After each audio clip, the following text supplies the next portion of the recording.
وَلَقَدْ يَسَّرْنَا الْقُرْآنَ لِلذِّكْرِ، اور بے شک ہم نے قرآن کو نصیحت کے لیے آسان کر دیا ہے۔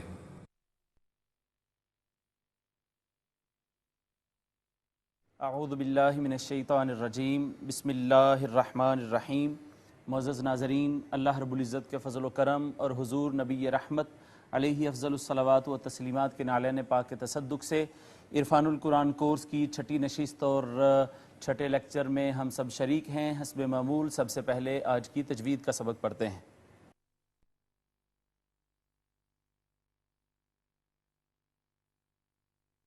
ناظرین، تجوید میں آج جو ہم نے سبق پڑھنا ہے اس کا نام ہے اسماء حروف۔ حروف کے مختلف جو نام ہیں وہ آج ہم پڑھیں گے۔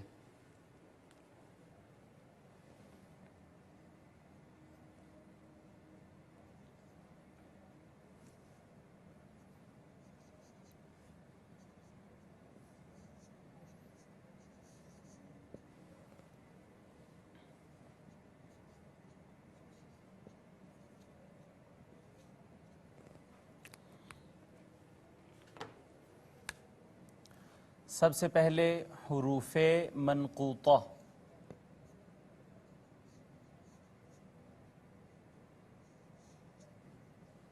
جی، حروف منقوطہ نقطہ سے ہے منقوط، مفعول کے وزن پر۔ وہ حروف جو نقطہ والے ہیں ان کو حروف منقوطہ کہتے ہیں۔ نقطہ والے حروف، خواہ ان کے اوپر نقطہ ہے، نیچے نقطہ ہے، درمیان میں نقطہ ہے، جہاں کہیں بھی ہے، اگر وہ نقطہ والے حروف ہیں تو ان کو ہم حروف منقوطہ کہیں گے۔ مثال اس کی دیکھ لیں، با ہے، شین ہے، زا ہے، کوئی بھی حرف جو نقطہ والا ہے اس کو حروف منقوطہ کہتے ہیں۔ پھر اس کے بعد حروف غیر منقوطہ۔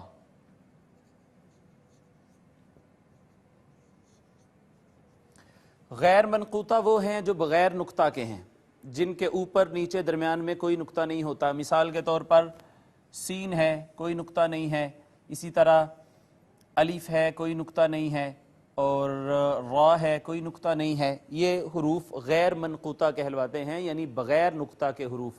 اس کے بعد آ جائیں حروف فوقانی۔ حروف فوقانی، یہ فوق سے ہے۔ فوق، فوق اوپر کو کہتے ہیں، اوپر والی چیز کو فوق کہتے ہیں۔ یہ چھت ہمارے فوق ہے، اب چھت کے بھی فوق آسمان ہے، تو اس طرح اوپر والی چیز کو فوق کہتے ہیں۔ وہ حروف جن کے اوپر نقطہ ہے، جیسے شین ہے، جیسے ثا ہے، جیسے یہی جو مثال ہم نے لکھی ہے زا ہے، تو وہ حروف جن کے فوق اوپر نقطہ ہے انہیں ہم حروف فوقانی کہیں گے۔ اب آگے چلیے تو حروف تحتانی۔ تحتانی، تحتن کہتے ہیں نیچے کو، تو وہ حروف جن کے نیچے نقطہ ہو انہیں حروف تحتانی کہتے ہیں۔ مثال یہ دو حروف ہیں، ایک ہے با اور ایک ہے یہ چھوٹی یا عربی میں اس کے نیچے دو نقطے ہوتے ہیں۔ اسی طرح آگے چلیے حروف متوسطہ۔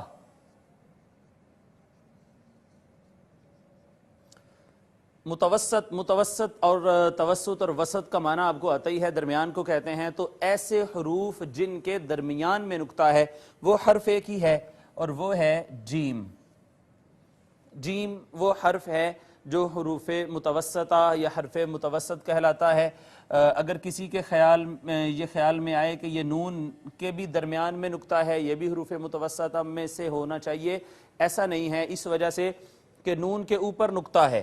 آپ دیکھیے اس کے اوپر کوئی چیز نہیں ہے، لہٰذا یہ حروف فوقانی میں سے ہوگا، اس کے اوپر نقطہ ہے۔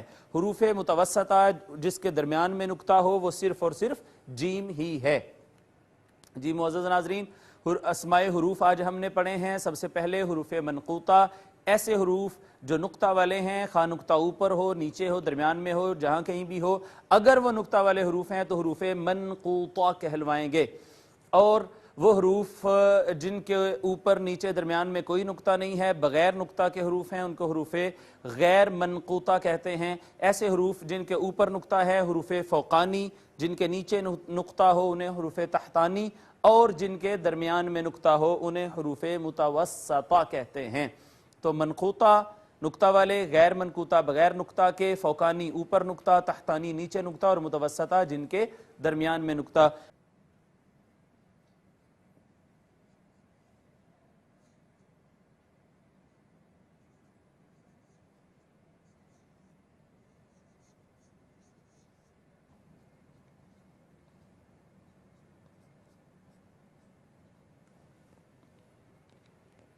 جی ناظرین، ہم اعراب لگا چکے ہیں، اور اعراب لگانے کے بعد آپ کے علم میں ہے کہ سب سے پہلے ہم اس کو پڑھا کرتے ہیں، ان آیات کا تلفظ صحیح کرتے ہیں جن کا اس دن ہم نے ترجمہ کرنا ہوتا ہے۔ تو سب سے پہلے آئیے ان کا تلفظ صحیح کرتے ہیں، ان کو پڑھتے ہیں ایک دفعہ، اس کے بعد اس کا لفظی ترجمہ کریں گے۔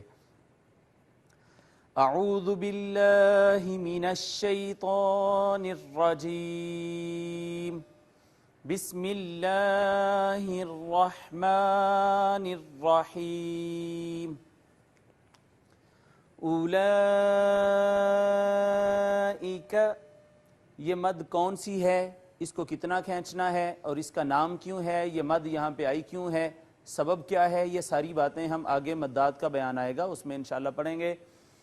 علی ھدی من ربہم، ناظرین یہاں پہ بھی ہم رکے، میم مشدد ہے، کیوں ہے، یہاں پہ ادغام ہو رہا ہے اور یہاں بھی ادغام ہے، تو یہ ادغام ابھی ہم نے یہ کچھ اسباق آگے چل کے تدریجاً اور گریجولی پڑھنے ہیں، وہ آہستہ آہستہ، جو میں نے اس دن بھی آپ سے عرض کیا تھا کہ جو اسباق ہم پڑھ چکے ہوں گے اس کے بارے میں آپ کو بتاتا چلوں گا کہ یہ سبق ہم نے پڑھا ہے، اور اسی کے بارے میں پوچھوں گا۔ جو سبق نہیں پڑھا ہوگا تجوید کا وہ پھر نہیں پوچھا جائے گا، تاکہ سبق جو ہے وہ لینتھی نہ ہو جائے۔ من ربہم وَأُولَئِكَ هُمُ الْمُفْلِحُونَ إِنَّ الَّذِينَ كَفَرُوا، میں نے آپ کو بتایا تھا کہ نون مشدد اور میم مشدد یہ دو حروف ایسے ہیں، جب ان نون اور میم دونوں کے اوپر جب شد آئے گی تب ہم ان پر غنہ کریں گے۔ غنہ کہتے ہیں آواز ناک میں لے جا کر تھوڑی دیر کے لیے گنگنانا، جیسے ان الذین کفروا سواء علیہم۔ اب یہاں پہ دیکھیے، یہ بھی میں نے آپ کو بتایا تھا کہ نون ساکن اور نون تنوین، دو زبر دو زیر اور دو پیش پر اخفا ہوتا ہے۔ اخفا کہتے ہیں آواز کے چھپا لینے کو، ہمیشہ اخفا ہوتا ہے، لیکن اگر یہ دیکھیے نون تنوین ہے، یہاں پہ اخفا ہونا چاہیے تھا، سواء ہمیں کہنا چاہیے تھا، لیکن ہم یہاں پہ اخفا نہیں کریں گے۔ کیوں نہیں کریں گے؟ آگے عین ہے، اور عین حروف حلقی یا حروف اظہار میں سے ہے، جو آگے چل کے ہم انشاءاللہ پڑھیں گے۔ تو جب حمزہ ہا، عین ہا، غین خا، یہ 6 حروف اظہار میں سے کوئی حرف آ جائے نون ساکن یا نون تنوین کے بعد، تو پھر اخفا نہیں کرتے، آواز نہیں چھپاتے، پھر اظہار کر کے پڑھتے ہیں۔ اظہار کا معنی ہوتا ہے کہ نون ساکن یا نون تنوین کو فقط ظاہر کریں اور وہاں پر رکے بغیر، آواز چھپائے بغیر آگے چلے جائیں، جیسے سواء علیہم اانذرتہم ام لم تنذرہم لا یؤمنون۔ یہاں پہ حمزہ ہے، اور حمزہ ہم نے پڑھا ہے کہ ہمیشہ اس پہ جھٹکا دیا جاتا ہے، یؤمنون۔ ختم اللہ، یہ بات بھی ہم پڑھ چکے ہیں کہ لفظ اللہ سے پہلے اگر فتحہ یا ضمہ ہو، یعنی زبر یا پیش ہو، تو اس کو پر کر کے پڑھتے ہیں، بصورت دیگر باریک کر کے پڑھتے ہیں۔ تو یہاں پر دیکھیں اس میں جلالت اللہ سے پہلے فتحہ ہے، زبر ہے، لہٰذا اس کو پر کر کے پڑھیں گے، ختم اللہ علی قلوبہم۔ یہاں پہ آپ دیکھیے، اگر ہم اس کو قاف کے اوپر پیش ہے، اگر ہم یہاں پہ اپنے ہونٹ گول نہیں کرتے تو ہم اس کو قلوب پڑھیں گے، قلوب پڑھیں گے، قلوب کبھی نہیں ہو سکتا۔ واو اور پیش کبھی بھی ہونٹ گول کیے بغیر صحیح طور پہ ادا نہیں ہوتے۔ تو جب آپ قاف پہ آئیے تو فوری طور پہ ہونٹوں کو گول کر لیں تاکہ اس کا تلفظ صحیح ادا ہو۔ قلوبہم وعلی سمعہم وعلی ابصارہم۔ یہاں جو احکام ہیں وہ میں چھوڑے جا رہا ہوں اس وجہ سے کہ وہ ابھی ہم نے نہیں پڑھے۔ یہ آپ را دیکھیے، میں نے آپ سے یہ عرض کیا تھا کہ را کے اوپر فتحہ یا ضمہ ہو، یعنی زبر یا پیش آ جائے را کے اوپر، یہاں میں آپ کو بتاتا ہوں را کے اوپر زبر یا پیش ہو تو را کو پر کر کے پڑھتے ہیں، اور اگر را کے نیچے زیر ہو تو اس کو باریک پڑھتے ہیں۔ یہاں پہ آپ دیکھیے کہ را کے نیچے زیر ہے، لہٰذا ہم یہاں پہ اس کو باریک کر کے پڑھیں گے، یوں نہیں پڑھیں گے اب صورہم نہیں کہیں گے، بلکہ باریک کریں گے اور پڑھیں گے اب صورہم، اب صورہم، غشاوۃ ولہم عذاب عظیم۔ یہاں بھی دیکھیے عذاب، یہاں بھی تنوین آ گئی تھی، نون تنوین، اور نون تنوین پر جیسے ہم نے بات کی کہ اخفا ہوتا ہے، لیکن اگر اس کے بعد حروف اظہار میں سے کوئی حرف آ جائے تو اخفا نہیں کرتے بلکہ وہاں پر اظہار کرتے ہیں، اور ہم نے یقینی طور پہ وہاں پہ اظہار ہی کیا ہے۔ جی ہم نے اس کا تلفظ صحیح کر لیا، اس کو پڑھ کے دیکھ لیا ایک دفعہ، اب ہم چلتے ہیں اس کے لفظی ترجمہ کی طرف۔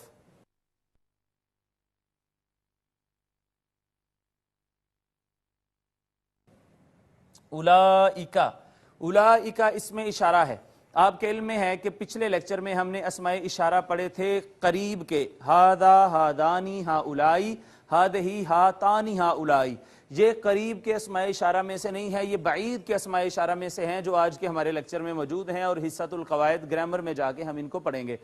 اولئک اس میں اشارہ ہے جمع مذکر بعید کا، دور کے لیے جمع کے لیے اولئک بولا جاتا ہے، اس کا معنی ہے وہ سب،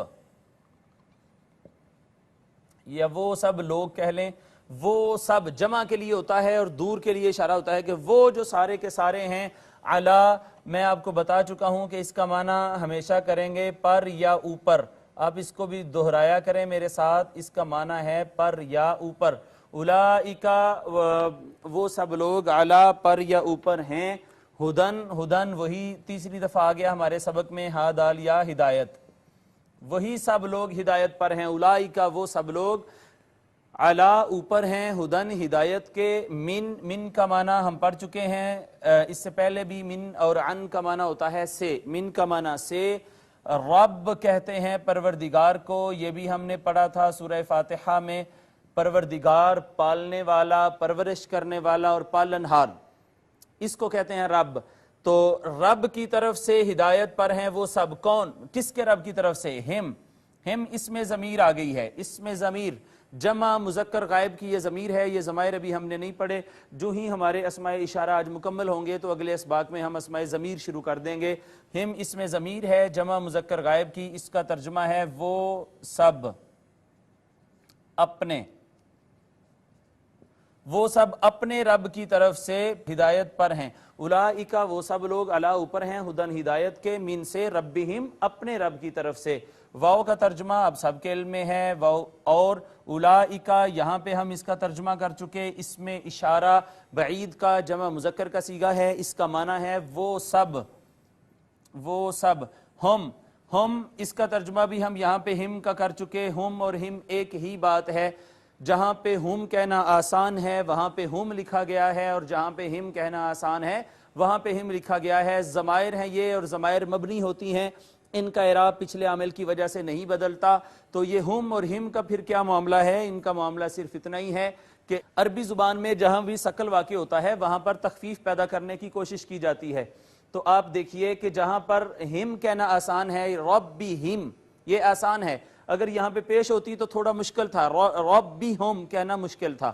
اسی طرح یہاں پر ہم کہنا آسان ہے، وَأُولَئِكَ ہم آسان ہے، اور وَأُولَئِكَ ہم کہنا تھوڑا مشکل تھا، ثقیل تھا، لہٰذا آپ سمجھ جائیے کہ ہم اور ہم کا فلسفہ یہ ہے کہ جہاں پر ہم آسان وہاں پہ ہم کہہ دیا، جہاں پہ ہم آسان وہاں پہ ہم کہہ دیا گیا ہے۔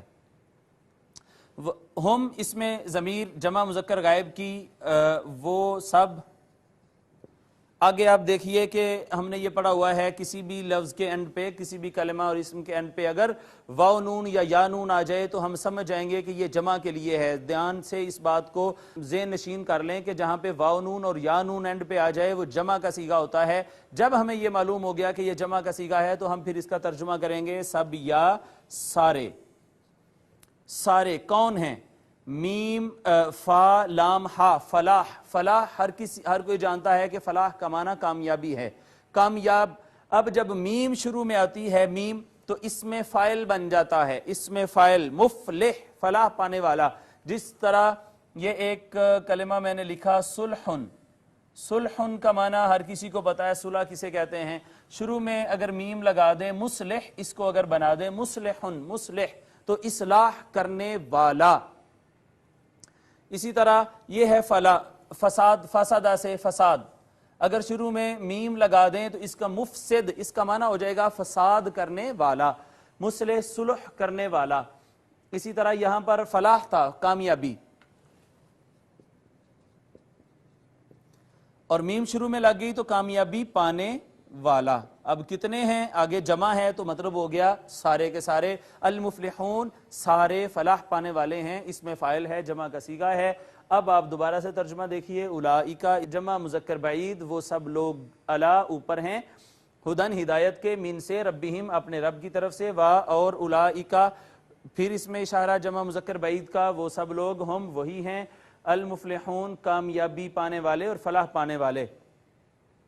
آپ دیکھیے یہاں کہا گیا کہ وہ سب لوگ جو ہیں، المفلحون کا کہہ کے اس ضمیر کی ضرورت نہیں تھی ظاہری طور پر، جو کہا گیا کہ وہ سب لوگ جو ہیں، پھر کہا گیا وہ سب لوگ. تو جب کوئی ضمیر مکرر آتی ہے، دوبارہ آتی ہے، بار بار آتی ہے، تو اس کا معنی یہ ہوتا ہے کہ اللہ رب العزت کلام میں زور اور تاکید پیدا کرنا چاہتے ہیں. وَأُولَئِكَ اور وہ سارے کے سارے، ہم وہی ہیں، المفلحون حقیقت میں فلاح پانے والے. آگے چلیے. انا پہلی دفعہ ہمارے سبق میں آیا ہے. انا اور انا جہاں کہیں بھی آئے گا اس کا ترجمہ ہوگا بے شک. یہ یاد رکھ لیں، انا اور انا دونوں کا ترجمہ ہوتا ہے بے شک. بے شک. الذین اس میں موصولہ ہے، جمع مذکر کا اسماء موصولہ ہم آگے چل کے پڑھیں گے. بے شک الذین وہ سب جو، چونکہ جمع کا صیغہ ہے تو سب کا ترجمہ آئے گا وہ سب جو، کون؟ کفرو. کفرو فعل ماضی ہے، چونکہ ماضی کی گردان ابھی ہم نے نہیں پڑھی، لیکن اتنا میں نے آپ کو ضرور بتایا تھا کہ یہ جو حروف عطین ہیں، حمزہ، تا، یا اور نون، یہ جو چار حروف ہیں عطین، حمزہ، تا، یا اور نون، یہ علامات مضارع ان کو کہا جاتا ہے، علامات مضارع. جس فعل کے شروع میں ان چار حروف میں سے کوئی حرف آ جائے، کوئی علامت آ جائے تو ہم سمجھ جائیں گے کہ یہ مضارع کی بات ہے، یعنی حال اور مستقبل کی بات ہو رہی ہے. اور اگر کسی فعل کے شروع میں حمزہ، تا، یا نون میں سے کوئی حرف نہ ہو، کوئی علامت نہ ہو، تو ہمیں سمجھ جانا چاہیے کہ پھر یہ مضارع کی بات نہیں ہے بلکہ زمانہ ماضی کی بات ہے.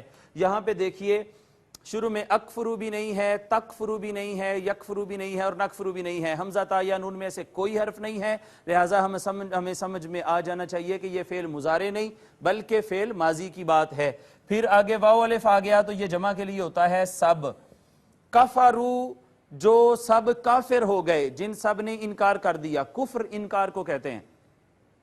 انا بے شک، الذین وہ سب لوگ جو، کفرو جو سارے انکاری ہو گئے، کافر ہو گئے، یا جو کافر ہیں. سواء، سواء کا معنی ہوتا ہے برابر ہونا، برابر ہے، ایک جیسا ہے. آگے پھر دیکھیے علا آ گیا ہے، علیہم. علا کا ترجمہ ہم نے یہاں پہ کیا تھا پر یا اوپر، پر یا اوپر. علا کا ترجمہ ہمیشہ پر یا اوپر دو لفظوں سے کرتے ہیں. علا کا معنی ہے پر، ہم پھر اس میں ضمیر تیسری دفعہ ہمارے سبق میں آئی، یہاں بھی آئی اور یہاں بھی آئی. اس میں ضمیر ہے جمع مذکر غائب کی، معنی ہے ان سب پر، چونکہ غائب کی بات ہے. علا پر، ہم ان سب کے، ان کے. ان الذین بے شک وہ سب لوگ، کافروا جو انکاری ہو گئے، سواء علیہم برابر ہے ان سب پر، ان کے لیے. آ جو ہے حمزہ زبر آ، یہ حروف استفہام میں سے ہے، اس کا معنی ہوتا ہے کیا، مگر یہاں پر معنی ہوگا کہ. انذرتا، انذرتا. ناظرین آپ یہاں پہ دیکھیے کہ انذرتا، اس کے شروع میں حمزہ آ گیا ہے. یہ حمزہ ہم نے پڑھا تھا کہ علامات مضارع میں سے حمزہ ہوتا ہے، لیکن ایک حمزہ ایسا ہے باب افعال کا کہ جو اصل کلمہ میں آتا ہے. وہ حمزہ جب شروع میں آئے تو کئی دفعہ ایسا ہوتا ہے کہ ہر حمزہ علامات مضارع میں سے نہیں ہوتا، ہر حمزہ یہ حمزہ نہیں ہوتا، کچھ اصل کلمہ کا اپنا حمزہ ہوتا ہے کلمات کا. وہ پھر کیسے پتہ چلتا ہے؟ جب ہمیں ماضی کی گردان پوری آتی ہو. تا، تما، تم، تی، تما، تنا، یہ حروف جب کسی کلمہ کے، کسی فعل کے آخر میں آتے ہیں تو ہمیں پتہ چل جانا چاہیے بے شک پیچھے حمزہ ہے، لیکن تا آ گئی تو پھر یہ سیگا ماضی کا ہے، مضارع کا نہیں ہوگا. تو یہ فعل ماضی ہے، واحد مذکر حاضر کا سیگا ہے. ابھی ہم نے فعل ماضی نہیں پڑھا، جو ہی پڑھ لیں گے تو آپ کو بھی از خود یہ پہچان ہونا شروع ہو جائے گی. انذرتا تو ڈرائے، یہ بھی اردو میں ہم یہ لفظ بولتے ہیں. انذر ینذر، انذار، انذار کہتے ہیں ڈراوے کو. آقا علیہ الصلوۃ والسلام کی یہ شان اقدس ہے. اللہ رب العزت نے فرمایا یا ایھا النبی انا ارسلناک، اے نبی ہم نے آپ کو بھیجا ہے شاہدن گواہ بنا کر، و مبشرن اور خوشخبری سنانے والا بنا کر، و نذیرا، نذیر اسی سے ہے. نذیرہ کا معنی یہ ہے ڈر سنانے والا بنا کر بھیجا ہے. انذرتا تو ڈرائے، کس کو؟ ہم. پھر دیکھیے وہی اس میں ضمیر آ گئی جمع مذکر غائب کی، ان سب کو، غائب کے لیے اور جمع کے لیے، ان سب کو. انذرتا کہ آپ ڈرائیں، ہم ان سب کو، ام یا ام اور او. یہاں پہ دیکھیے میں لکھتا ہوں ام آ جائے یا او آ جائے، ان دونوں کا معنی ہوتا ہے یا. ام اور او دونوں کا معنی ہوتا ہے یا. ام اور او دونوں کا معنی یا ہوتا ہے. یا لم حروف نفی میں سے ہے. 7 حروف ہیں جن کو حروف نفی کہتے ہیں. لا، ما، لم، لن، غیر، لیس، لیست، یہ 7 حروف ہیں جن کو حروف نفی کہا جاتا ہے. کسی وقت ان کو لکھ بھی لیں گے. اس کا مطلب ہوتا ہے نہ، یوں. انذرتہم آپ ان کو ڈرائیے، ام یا لم نہ، تنذر یہاں پہ آپ دیکھیے وہی نظارہ آ گیا ہے. اس کا معنی ہے ڈرانا، مگر شروع میں تا آ گئی، اور تا آپ پڑھ چکے ہیں کہ تا علامات مضارع میں سے ہے. لہٰذا اب ہم ترجمہ ماضی کا نہیں کریں گے کہ آپ نے ڈرایا، نہیں. اب ترجمہ آئندہ کی بات ہوگی، حال یا مستقبل کی بات ہوگی. تا حاضر کے لیے ہوتی ہے، غائب کے لیے نہیں ہوتی. غائب کے لیے آپ کو بتایا تھا کہ یا لگائی جاتی ہے. تا کا معنی ہوتا ہے تم، یہ واحد مذکر حاضر کا صیغہ ہے. تنذر تو ڈرائے، کس کو؟ ہم. اس میں ضمیر پھر اسی طرح جمع مذکر غائب کی دیکھیں 5ویں دفعہ ہمارے سبق میں آئی، ان کو. لا کا معنی ہے نہیں، یہ بھی حروف نفی میں سے، یہ جو میں نے 7 آپ کو پڑھ کے سنائے. آگے آ گیا ہے یؤمنون. یؤمنون میں اگر آپ پچھلے لیکچرز کو اپنے ذہن میں مستحضر کریں، حاضر کریں، تو آپ دیکھیں گے کہ یا علامت مضارع غائب کی ترجمہ وہ، اور واو نون پھر جمع کے لیے ترجمہ سب یا سارے. درمیان میں ہے امینہ ایمان لانا، ایمان لائیں گے، ایمان لائیں گے. لا یؤمنون وہ ایمان نہیں لائیں گے. اس آیت کریمہ کا ترجمہ پھر کرتے ہیں. ان الذین بے شک وہ سب لوگ جو کفروا جو انکاری ہو گئے، کافر ہو گئے، سواء برابر ہے، علی اوپر ہم ان کے، انذرتا کہ آپ ڈرائیں ہم ان کو، ام یا لم نا تنذر آپ ڈرائیں ہم ان کو، لا یؤمنون وہ کبھی ایمان لانے والے نہیں ہیں.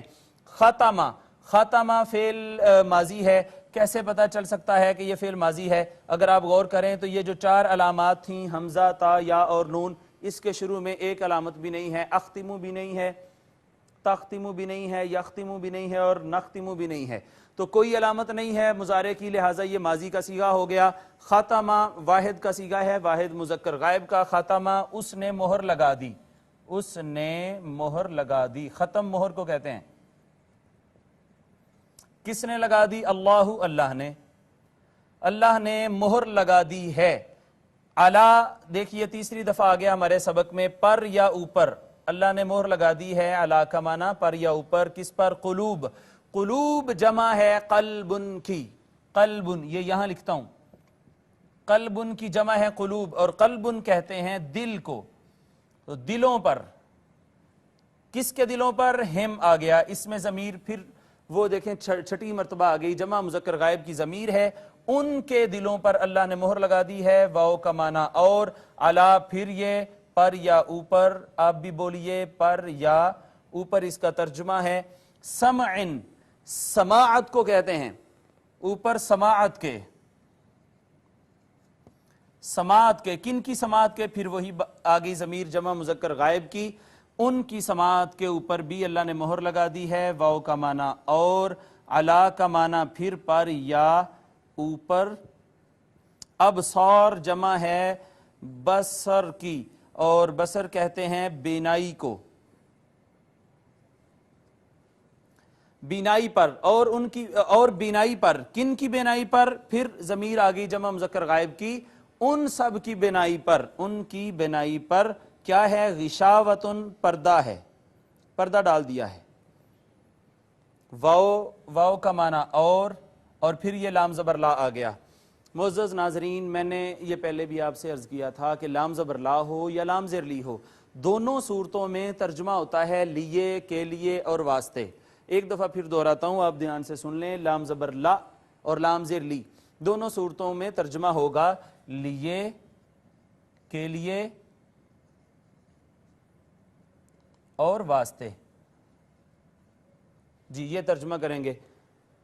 وَعَلَىٰ أَبْصَارِهِمْ، اور اوپر ان کی بینائیوں کے، غشاوتن، بینائی سے مراد آنکھ ہے، یہاں پہ ان کی آنکھوں پر پردہ ہے۔ واو اور لام زبر لا، لیے، کے لیے یا واسطے، کوئی ایک بھی لفظ لے سکتے ہیں، اور واسطے ہم پھر اسی طرح اس میں ضمیر جمع مذکر غائب اور واسطے ان سب کے میں نے آپ سے کہا تھا کہ جہاں بھی ضمیر آتی ہے، ضمیر اسم کا قائم مقام ہوتی ہے اور اس کا کوئی نہ کوئی مرجع ہوتا ہے جس کی طرف وہ لوٹ رہی ہوتی ہے، رجوع کر رہی ہوتی ہے اور اشارہ کر رہی ہوتی ہے۔ لہٰذا یہ جو جتنی ضمیریں آپ نے دیکھی ہیں ان سب کا مرجع جو ہے وہ یہ لفظ کفروا ہے۔ یہ سب کفروا کی بات ہو رہی ہے کہ آپ ان کافروں کے لیے برابر ہے، آپ ان کافروں کو ڈرائیں یا آپ ان کافروں کو نہ ڈرائیں۔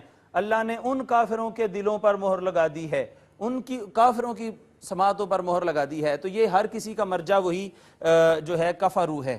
وَلَهُمْ، اور واسطے ان سب کے، عذابٌ، اردو کا لفظ عذاب ہے، عظیم، بہت بڑا۔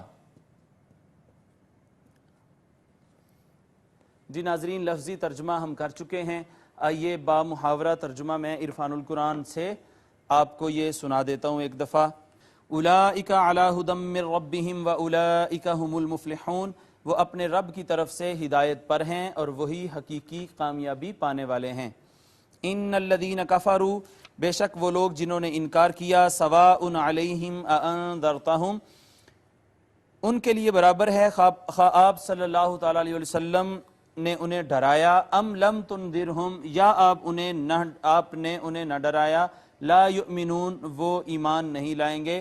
ختم اللہ علی قلوبہم، اللہ نے ان کے دلوں پر مہر لگا دی ہے، وعلی سمعہم، اور ان کی سماعتوں پر، وعلی ابصارہم غشاوہ، اور پردہ ڈال دیا ہے ان کی بینائیوں پر، ولہم عذاب عظیم، اور ان کے لیے آخرت میں بہت بڑا عذاب ہے۔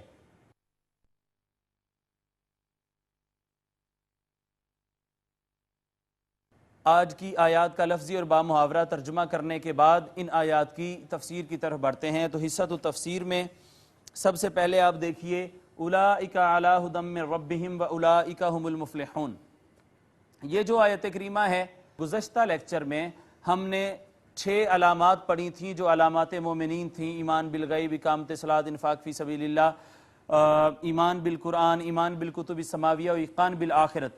تو اللہ رب العزت نے یہاں پہ ارشاد فرمایا کہ اولئک، وہ 6 علامات کے حامل جو لوگ ہوں گے اور جن میں وہ 6 کی 6 علامات پائی جائیں گی، اولئک، وہی ہیں، علی ھدی من ربہم، وہی ہیں اپنے رب کی طرف سے ہدایت پر، جو ایمان بالغیب بھی رکھتے ہیں، جو اقامت صلاۃ بھی رکھتے ہیں، جو اللہ کی راہ میں خرچ بھی کرتے ہیں، اور وہ ساری علامات جس میں ہوں گی وہ اپنے رب کی طرف سے ہدایت پر ہیں۔ وَأُولَئِكَ، اور یاد رکھو، ہم وہی مفلحون، حقیقی کامیابی پانے والے ہیں۔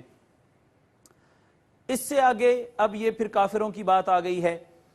صحابہ نے ایک دفعہ عرض کیا آقا علیہ الصلوۃ والسلام کی بارگاہ میں کہ یا رسول اللہ علیہ الصلوۃ والسلام، حضور قرآن پاک کی کچھ آیات ایسی ہیں کہ ہم ان کو پڑھتے ہیں اور پڑھنے کے بعد ہمیں ایک خوف پیدا ہوتا ہے اور ایک ڈر کی کیفیت پیدا ہو جاتی ہے، اور کچھ آیات قرآن پاک کی ایسی ہیں کہ ہم ان کو پڑھتے ہیں تو ایک امید بند جاتی ہے کہ اللہ رب العزت ہماری مغفرت فرما دے گا اور ہم بخشے جائیں گے۔ آقا علیہ الصلوۃ والسلام نے والذین یؤمنون بالغیب سے حضور نے تلاوت فرمایا یہاں تک، واولئک ھم المفلحون تک۔ حضور نے فرمایا جس میں یہ نشانیاں ہوں گی وہ تو بخشا جائے گا، اور ان الذین کفروا سے لے کر عذاب عظیم تک حضور نے فرمایا جس میں یہ نشانی ہوگی وہ بخشا نہیں جائے گا اور وہ دوزخ میں جائے گا۔ صحابہ کے عرض کرنے لگے یا رسول اللہ، حضور آپ پر ہمارے ماں باپ فدا ہوں، لگتا ہے ہم پہلوں میں سے ہیں. آقا علیہ الصلوۃ والسلام نے ارشاد فرمایا ہاں تم پہلوں میں سے ہی ہو, یعنی تم ان لوگوں میں سے ہو جن میں مومنین کی علامات کلیتاً پائی جاتی ہیں, اور تم اللہ رب العزت تمہیں بخش دے گا.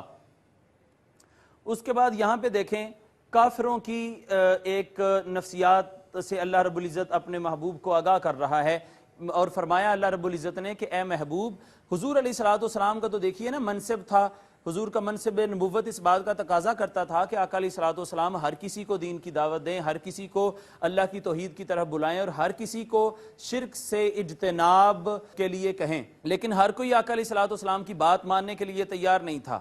کافر جو لوگ تھے وہ آقا علیہ الصلوۃ والسلام کی جب دعوت کے نتیجے میں دیکھتے کہ ان کی بہت بڑی بڑی سرداریاں جاتی ہیں, اور ان کا جو معاشرے میں رعب اور دبدبہ اور مظلوموں پر جو ان کا ظلم ہے وہ جاتا ہے, اور جھوٹی انا ان کی ختم ہوتی ہے, مٹی میں ملتی ہے, تو وہ آقا علیہ الصلوۃ والسلام کی مخالفت کرتے تھے. اب حضور علیہ الصلوۃ والسلام جب وہ آقا کی دعوت کو قبول نہ کرتے تو وہ لوگ جو تھے وہ ان لوگوں کے اس رویے پر حضور علیہ الصلوۃ والسلام بڑے پشیمان ہوتے, ان لوگوں کے اس رویے پر آقا علیہ الصلوۃ والسلام بہت حزین ہوتے, اور حضور علیہ الصلوۃ والسلام کو ہرس ہوتی. جیسے سیدنا ابن عباس رضی اللہ تعالیٰ عنہ فرماتے ہیں کہ حضور علیہ الصلوۃ والسلام کو اس بات کی بڑی ہرس تھی کہ تمام لوگ ایماندار ہو جائیں اور ہدایت کو قبول فرما لیں. ایک دفعہ ایسا ہوا کہ آقا علیہ الصلوۃ والسلام گھر میں تشریف لائے, حضور کے بال مبارک پر گرد تھی, چہرہ مبارک پر تھکاوٹ کے آثار تھے. تو شہزادی کونین سیدہ فاطمہ الزہرا رضی اللہ تعالیٰ عنہا نے جب دیکھا حضور علیہ الصلوۃ والسلام کی اس حالت کو تو آپ رو پڑی. تو حضور نے پوچھا کہ اے فاطمہ کیا معاملہ ہے؟ کہنے لگیں کہ اے اللہ کے رسول اور اے میرے پیارے ابا جان, آپ کی یہ حالت دیکھ کر جو ہے وہ مجھے رونا آ گیا کہ آپ اتنی محنت کرتے ہیں لوگوں کے اوپر, اور آپ چاہتے ہیں کہ ہر کوئی آپ کی دعوت کو قبول کر لے اور دوزخ سے بچ جائے, اور اتنے حریص ہیں آپ لوگوں کے اوپر. تو حضور علیہ الصلوۃ والسلام نے فرمایا فاطمہ غم نہ کرو, ایک وقت وہ آئے گا کہ جہاں جہاں تک سورج کی روشنی جائے گی وہاں وہاں تک تیرے اس باپ کا نام جائے گا اور اس کی دعوت جائے گی. تو آقا علیہ الصلوۃ والسلام جب مغموم ہوتے تو اللہ رب العزت نے فرمایا اے محبوب آپ ان کے کفر کا غم نہ کھائیں, یہ ہیں ہی بدبخت, ان کی آنکھوں پر ہم نے پردہ ڈال دیا ہے, ان کے دلوں پر ہم نے مہر لگا دی ہے, اور ان کی سماعتوں پر بھی مہر لگا دی ہے. اب آپ ان کو حق سنائیں, لیکن ہم نے ان کی سماعتوں پر ان کے حسد بغض اور عناد کی وجہ سے, ان کی قلبی شقاوت کی وجہ سے, ان کی ابدی محرومیوں کی وجہ سے ان کے کانوں پر مہر لگا دی, سماعتوں پر, اور ان کے دلوں پر بھی مہر لگا دی ہے. لہٰذا نہ یہ حق کو سن سکتے ہیں, نہ یہ حق کو حضور اے محبوب دیکھ سکتے ہیں. اب یہ ان کو آپ کا تبلیغ کرنا یا نہ کرنا, آپ کا سمجھانا نہ سمجھانا, آپ کا ڈرانا یا نہ ڈرانا ان کے لیے ایک برابر ہے, یہ کبھی ایمان نہیں لائیں گے. یہاں حقیقت میں آقا علیہ الصلوۃ والسلام کو کی ڈارس بندائی جا رہی ہے کہ اے محبوب یہ تو ہیں ہی ازلی محروم, ان کی ازلی محرومیوں پر اگر یہ آپ کی دعوت قبول نہیں کرتے تو آپ مغموم نہ ہوں. اے پیارے یہ تو ہیں ہی ایسے, آپ اپنے کام کو جاری رکھیں, یہ ایمان لانے والے نہیں ہیں. پھر یہ بات بھی آگئی ختم اللہ علی قلوبہم, یہ دیکھیے نا ختم عربی میں مہر کو کہتے ہیں, اور آپ کو پتا ہے کہ مہر کہاں لگتی ہے؟ مہر وہاں لگتی ہے جہاں آپ کا میٹر اور مواد وہ سارے کا سارا ختم ہو جاتا ہے, تحریر آپ کی ختم ہو جاتی ہے, بالکل اینڈ کے اوپر آپ پھر مہر لگا دیتے ہیں. تو مہر کو ختم اس وجہ سے بھی کہتے ہیں کہ یہ سارے مواد کے آخر میں لگتی ہے. ختم اللہ نے مہر لگا دی ہے ان کے دلوں پر اور ان کی سماعتوں پر اور ان کی آنکھوں پر پردہ ڈال دیا ہے. یہ تو دنیا میں ان کے لیے ہے, آخرت میں ان کے لیے ایک بہت بڑا عذاب ہوگا. اب اس تفسیر کے بعد اگلے حصے کی طرف چلتے ہیں جس کا نام ہے حصۃ القواعد. آپ کے علم میں ہوگا کہ کل ہم نے قواعد میں پڑھا تھا اسماء اشارہ قریب پڑھے تھے, آج ہم انشاءاللہ اسماء اشارہ بعید پڑھیں گے.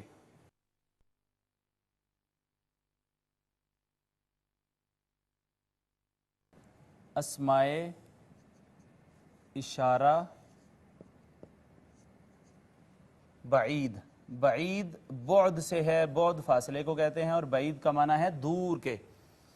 اسی طرح جس طرح کل ہم نے ٹیبل بنایا تھا آج بھی ٹیبل بنا لیں. سب سے پہلے لکھیں گے واحد, پھر لکھیں گے تثنیہ, پھر لکھیں گے جمع, ان کے ارد گرد یہ آپ لائنیں کھینچ لیں. 6 سیغے ہم نے لکھنے ہیں.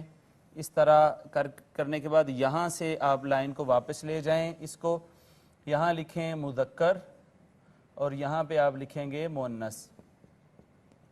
3 مذکر کے اور 3 مؤنث کے ہو جائیں گے. کل قریب کے تھے, آج ہم یہاں پہ بعید لکھیں گے.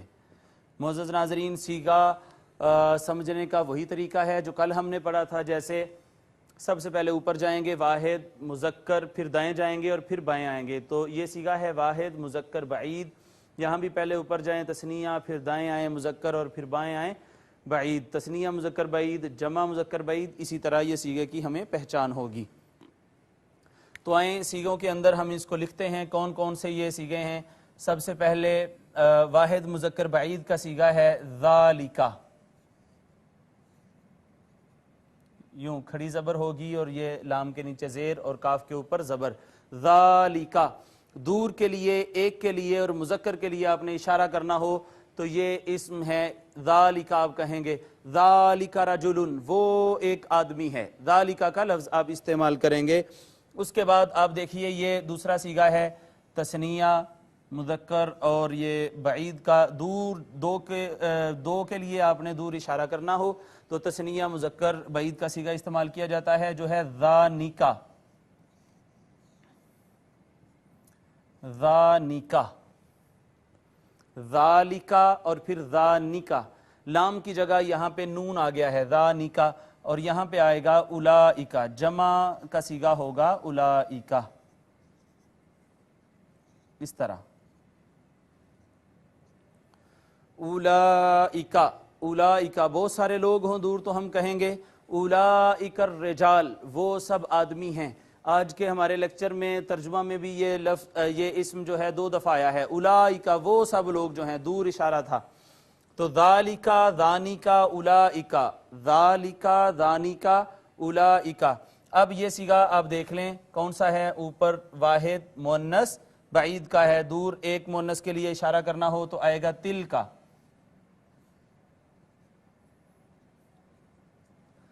تل کا وہ ایک طالبہ ہے تو آپ کہیں گے تل کا طالبۃن, دور کے لیے اشارہ کرنا ہو. جیسے یہ ذالکا سے ذانکا تھا, یہ تلکا سے تانکا ہو جائے گا. تثنیہ کا صیغہ تانکا. بہت آسان ہے اور زبان بہت جلد اس سے فیملیئر ہو جاتی ہے اور ذہن اس کو جلدی سے ایکسیپٹ کر لیتا ہے. ذالکا سے ذانکا اور تلکا سے تانکا. ذالکا سے ذانکا, تلکا, تانکا. اور جمع مؤنث بعید کا صیغہ بھی وہی ہے جو جمع مذکر بعید کا تھا, اور وہ یہ ہے اولائکا.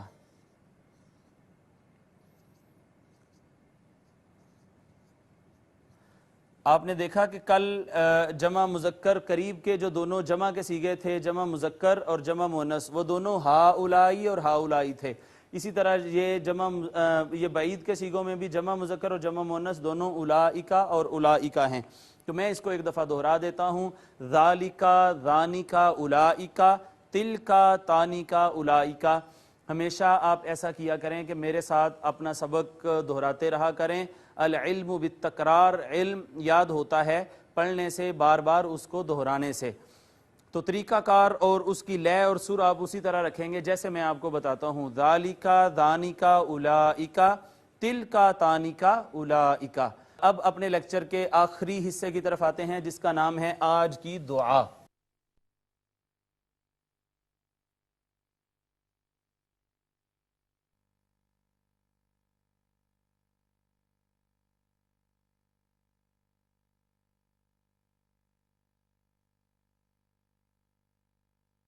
اللہم بارک لہم فی ما رزقتہم واغفرہم وارحمہم. اللہم, اے ہمارے اللہ. اس کا میں ترجمہ کرتا ہوں یہاں پہ. اے ہمارے اللہ, بارک تو برکت دے, لہم واسطے ان کے یا ان کو, فی ما اس میں جو رزقتہم تو نے انہیں نوازا ہے, تو نے انہیں رزق دیا ہے. اے اللہ جو تو نے انہیں رزق دیا ہے اس میں انہیں برکت دے، وغفرہم اور ان کی مغفرت فرما اور ان کی بخشش فرما، بخشش مغفرت ایک ہی بات ہے، ان کی بخشش فرما، ورحمہم اور ان پر رحم فرما۔ جی اللہم بارک لہم فی ما رزقتہم واغفرہم وارحمہم، اے پروردگار اے ہمارے اللہ ان کے رزق میں برکت فرما جو تو نے انہیں دیا ہے، ان کی مغفرت فرما اور ان پر رحم فرما۔ معزز ناظرین، آج کا ہمارا یہ لیکچر مکمل ہوتا ہے۔ 1 منٹ کے لیے میں آپ کو اس کی دہرائی کروا دیتا ہوں۔ سب سے پہلے ہم نے تجوید پڑھی ہے اور تجوید میں ہم نے اسماء حروف پڑھے، حروف منقوطہ نقطہ والے حروف، غیر منقوطہ بغیر نقطے کے حروف، حروف فوقانی جن کے اوپر نقطہ، تحتانی جن کے نیچے نقطہ، اور متوسطہ جن کے درمیان میں نقطہ۔ اس کے بعد ہم نے سورہ بقرہ کی اگلی آیات کا ترجمہ پڑھا، ترجمہ پڑھنے کے بعد ان کی تفسیر کی، اور ہم نے دیکھا کہ علامات مومنین مکمل ہو گئیں، کافروں کی بات بھی ہو گئی۔ اس کے بعد حصۃ القواعد میں آج کا اہم ترین سبق تھا، وہ یہ تھا اسماء اشارہ بعید، جو یہ تھے ذالکا، ذانکا، اولئکا، تلکا، تانکا، اولئکا۔ کل اسماء اشارہ قریب تھے، ہاذا، ہاذانی، ہاؤلائی، ہادہی، ہاتانی، ہاؤلائی۔ آج کا سبق تھا ذالکا، ذانکا، اولئکا اور تلکا، تانکا، اولئکا۔ اور آخر میں ہم نے دعا پڑھی ہے دوسروں کے لیے برکت کی اور مغفرت کی اور رحم کی اللہ رب العزت سے جو اپیل کی جاتی ہے وہ یہ ہے، اللہم بارک لہم فیما رزقتہم واغفرہم وارحمہم۔ معزز ناظرین، اسی کے ساتھ آج کا ہمارا یہ سبق ختم ہوتا ہے۔ اللہ رب العزت ہم سب کا حامی و ناصر ہو، وما علیہ الا البلاغ۔ لا إله إلا هو الرحمن الرحيم الملك القدوس السلام المؤمن المهيمن العزيز الجبار المتكبر الخالق